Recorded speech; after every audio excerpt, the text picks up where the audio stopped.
Essen für meine 5 Kinder Balkan Edition.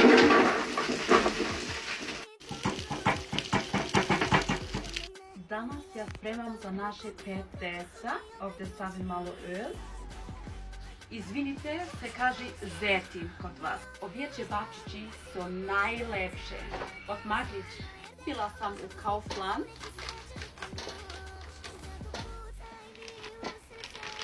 Miriše mnogo dobro.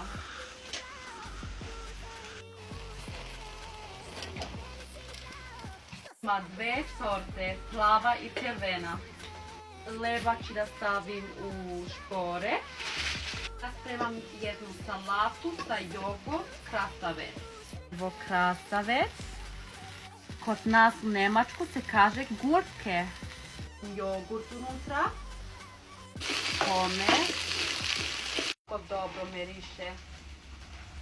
Šta je ovo bre? Malo sam izgorila, ali mnogo dobro izgleda. Tako izgleda. Malo sol i mešam. Ja se izvinavam, moje srpske nije dobro. I vi mene možete da razumete. Za naša familija treba 2 ili 3 pakovanje. Pečem malo leba. Stavim malo pommes. Salata. Kebapčići od Maglić. I sad ću da probam.